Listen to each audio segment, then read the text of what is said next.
Hello and welcome to drinknectar.com. I'm your host, Josh Wade, and this is the internet's place to explore the 5 senses of coffee and wine.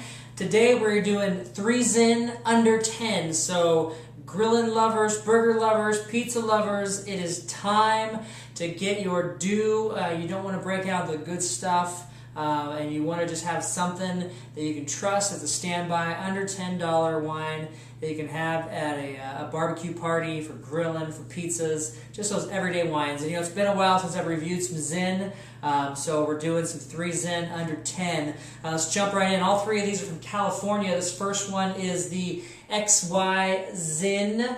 XY Zin wines. They have their 10-year, 50-year, and 100-year vine series. This is their 10-year vine series, obviously. And that winemaker, Onadine Chatan, I think I said that right. They're obviously, like I said, located in California. This one actually has a nice kind of cola, dark cherry cola color to it on the swirl there. Let's give it a sniff. Okay, so I'm getting definitely some strawberry in there, and it's kind of got like a sour fruit that comes through on that, and a little bit of lavender and some hints of raspberry as well. Let's give it a sip. Surprisingly, this has kind of that baking spice in there, maybe a nutmeg along with some cocoa, and then you really have some strawberry components, like the bright, not a soft red strawberry, but it's a real intense, rich strawberry flavor in there. A little off balance, but it's got a good lingering finish. For $10, fantastic value wine on this one. All right, the next wine we're going to do, you've seen me do a few of these before, and this is the new Octavin Home Wine Bar series. 55% less packaging, total of 4 bottles of wine in this container. It's a 3-liter container. You should be able to get probably 6 weeks worth of wine that's staying in there. It's got the deflatable bladder. The oxygen doesn't get to it. You've got Boho Vineyards. I'm sorry I didn't hold this up. Boho Vineyards, 2008. Old Vine Zinfandel. There's no designations. I don't think that means you have to choose certain age of vines. In there, winemaker David George, 20,000 cases of this wine made. Again, seeing a similarity in color. This one's not quite as cola colored as the last one. Comes across more of a plum type of color, but let's give it a sniff. A lot more subdued on the nose, really tight and restrained. Really all I'm getting is kind of a dried cherry aroma in there. And some subtle underlying spice, but that's about it. Let's give it a sip. A lot thinner on the fruit as it washes across your mouth. It's really round, has some good layers to it, but it's nothing that's over the top, just dynamic. The last wine had this really powerful strawberry and then that nutmeg component in there. This wine is just a real soft wash of like a dark cherry and maybe a subtle hint of blueberry, believe it or not.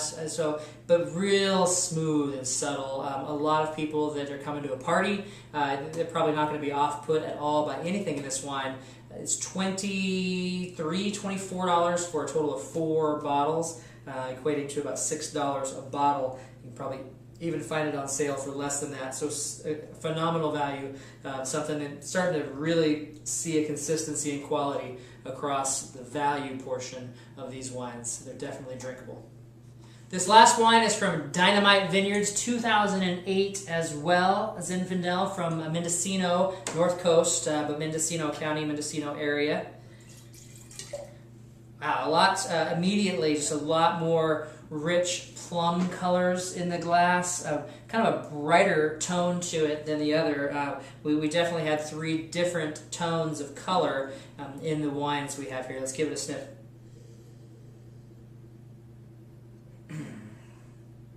Really getting, again, that sour fruit, but it's got a blueberry and a cocoa in there. Very interesting. It's nothing real as an underlying thread consistency across all 3 of these. Let's give it a sip though.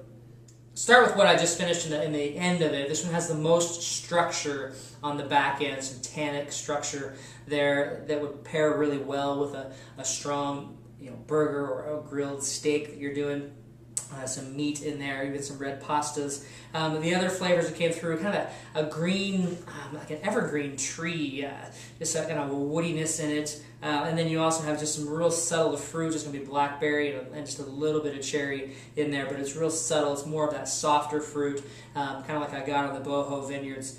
So really overall, from the three, the perspective that I saw, the most engaging as far as flavors and in the wine would be the XY Zin. Overall value, just softness that's going to probably score well at a party. The Boho Vineyards is going to be something I think is going to appeal to a mass range of wine drinkers, unless you wine snobs out there probably turn your nose up to it. But overall, 3 Zin, under 10, fantastic across the board. I'd recommend really any of these. They're definitely all drinkable. You could score them at a party, score them at a grill party you're going to, and obviously work well with pizzas and burgers and everything. So life's always meant to be enjoyed with friends. The summertime is getting hot. Your friends are coming over. Enjoy life and drink happy.